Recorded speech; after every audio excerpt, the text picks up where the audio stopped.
वो अपनी शादी वाले दिन ही उनके जो फियांसे थे उनको छोड़ करके चली गई थी। और उसमें बेसिक एक तरीके से ये था कि इस वजह से उन्होंने जो पूरी सोसाइटी के खिलाफ एक रिवेंज, स्पेशली आदित्य के खिलाफ जो रिवेंज लेना था, तो उन्होंने उसको एक एक तरीके से अपनी बेटी को, स्टेला को ऐसे तैयार किया था, एडॉप्टेड बेटी को ऐसे तैयार किया था कि वो उनका जो बदला है, उनका जो रिवेंज है वो पूरा करे।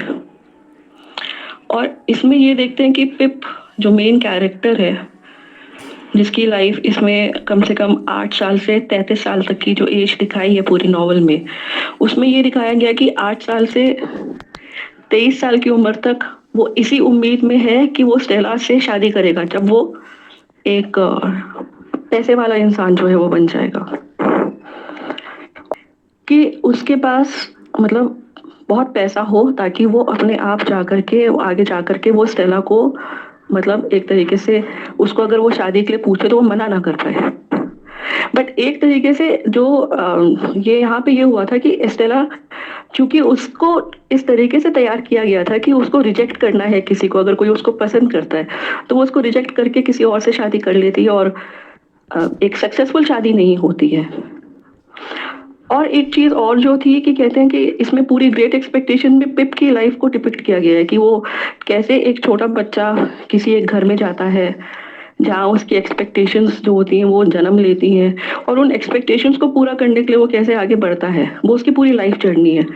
कि वो एक टाइम ऐसा आता है कि वो सिर्फ पैसे के पीछे भाग रहा है, पर उस दौड़ में भी उसने कुछ दोस्त बनाए, कुछ रिश्ते बनाए, जिनको उस रिश्ते को उसने अपने उसको निभाया एंड तक। फिर एक चीज जो है यहाँ पे, जो दूसरी थीम इन्होंने बहुत अच्छे से कवर करी थी, वो थी माइग्रेशन और होम कमिंग।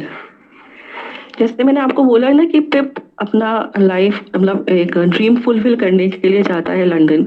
तो लंदन जाने से क्या था कि सेकंड जब फर्स्ट बुक जो एंड होती है ग्रेट एक्सपेक्टेशंस की, तो इसके एंड में हमें ये पता चलता है कि पिप को बहुत सारा पैसा मिला है, और जो पैसा जो उसको मिला है वो उसको ये लगता है कि एक मिस हैविशैम ने अपनी वेल्थ का एक हिस्सा उसको दिया है। बट जब नॉवल प्रोग्रेस करती है तो हमें पता चलता है कि एक कॉन्विक्ट एविल मैगविच, जिसको पिप ने बहुत बचपन में अपने, जब वो 6 या 7 साल का रहा होगा, उसने उस टाइम पर उसको हेल्प करा था।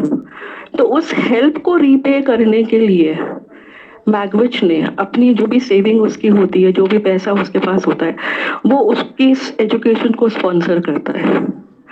और इसमें कहते हैं कि जब पिप अपने होम माइग्रेशन क्यों होता है पिप का, क्योंकि उसको लंदन जाना ही है, उसको एजुकेट होना है, उसको एक जेंटलमैन बनना है। जेंटलमैन बनने का मतलब ये कि एजुकेट होकर के उस सोसाइटी में मूव करना है जिसमें स्टेला मूव करेगी फ्यूचर में, ताकि वो उसके मतलब इकोनॉमिक और सोशल स्टैंडिंग के साथ हो सके।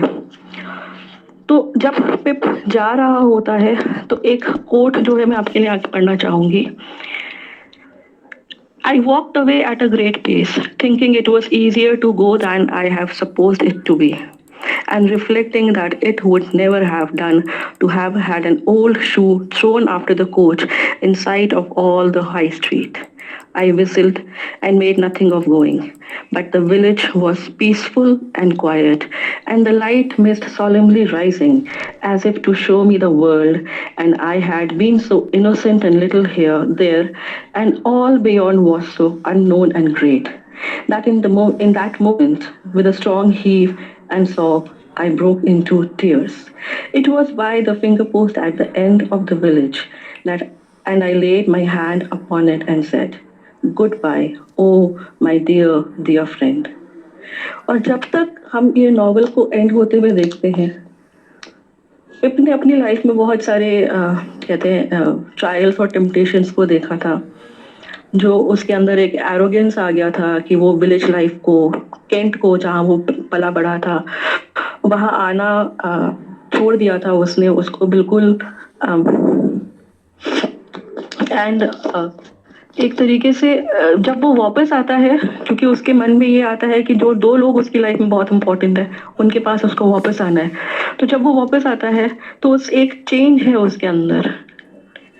तो फिर से एक मैं ग्रेट एक्सपेक्टेशंस का एक कोट और आपके लिए पढ़ूंगी. But it was only pleasanter to turn to Biddy and Joe, whose great forbearance shone more brightly than before, contrasted with this brazen pretender.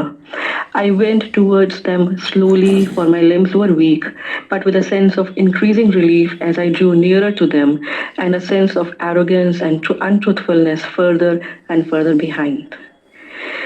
जब पिप ने अपनी जीवन के, आप कह सकते हैं शायद 20 से 25 साल, नॉट 20 से 25 तो नहीं, कम से कम 18-19 साल अपने निकाल लिए थे लंदन में. और जब वो बहुत थक चुका था, तब वो जब वापस आता है एक एक्सपेक्टेशन के साथ कि अब एक पीसफुल लाइफ जो है वो वापस लीड करेगा. उसकी एक एक्सपेक्टेशन जो होती है उसके मन में दोबारा आती है, ये सोच करके कि अब वो बिडी से, जो उसकी स्कूल की दोस्त है, उससे वो शादी करेगा. बट जब तक वो वापस आता है, वो उसकी ये एक्सपेक्टेशन जो होती है ये भी खत्म हो जाती है. और पिप जो होता है वापस लंदन चला जाता है और अपनी एक लोनली बैचलर लाइफ जो होता है वो लीड करने लगता है. मैं कुछ एक कैरेक्टर्स के बारे में जैसे मैं डिस्कस करना चाहूँगी. जैसे मैंने बोला कि डिकिंस ने हमेशा पर्सनल अपने एक्सपीरियंसेस को कहीं ना कहीं डाला है. डेविड कॉपरफील्ड में एक कैरेक्टर है मिस्टर मिकावा, और वो जो है वो एक तरीके से उनके फादर को ही दर्शाते हैं, क्योंकि एक नेग्लिजेंट फादर की तरह उनको दिखाया गया. क्यों? क्योंकि वो हमेशा कहीं ना कहीं जा करके किसी ना किसी परेशानी में रहे और अपने बच्चों का वो ख्याल नहीं रख पाए. हम जब भी डिकिंस की नॉवेल्स को पढ़ते हैं तो हमें ये लगता है कि शायद इसमें ना नॉवेल्स में बहुत ज़्यादा निराशावादी है. हम डिकिंस बहुत निराशावादी थे. बट एक तरीके से हम ये कह सकते हैं कि उन्होंने जो भी समस्याएं दिखाई ना लोगों की, उसमें उनको एक तरीके से एक उम्मीद भी उनके साथ रखी. जैसे ग्रेट एक्सपेक्टेशंस में एक एंडिंग दी गई थी, बट उस एंडिंग को चेंज किया गया लास्ट में. एंडिंग ये दिखाई गई थी कि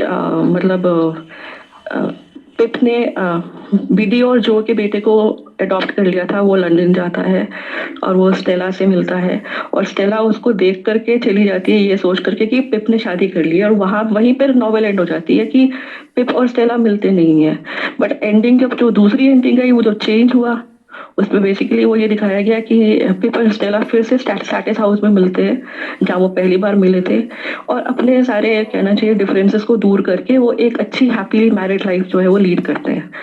डेविड कॉपरफील्ड में जो कहते हैं कि उसका जो एक बचपन जो था कि उसने, और उसके बाद एंड में ये दिखाया कि वो शादी करता है और एक अच्छी मैरिड लाइफ को वो लीड करता है. ये उसकी सक्सेस होती है एंड में. मिस्टर मिकावर अपने सारे के सारे डेट्स जो होते हैं वो क्लियर कर लेते हैं, एक रिस्पॉन्सिबल फादर बन जाते हैं. मैंने जैसे आपको उसका एग्जाम्पल दिया था, ऑलिवर ट्विस्ट का मैं एग्जाम्पल देती हूँ कि ऑलिवर ने अपनी लाइफ में क्या नहीं झेला था कि वो वेयर हाउस में रहता है, वो लंदन भागने की कोशिश करता है, उसके ऊपर केस हो जाता है, मैजिस्ट्रेट के आगे सब प्रेजेंट होता है. उसको ये नहीं पता है कि वो बहुत अच्छे फैमिली को बिलोंग करता है. एंड में जब सब कुछ पता चलता है तो उसको एक अच्छा घर मिलता है, एक अच्छी लाइफ वो लीड करता है. और बस अभी यही है जो मैं आपको कहना चाहती हूँ. यहीं पर मैं अपनी बात एंड करूँगी. Thank you so much.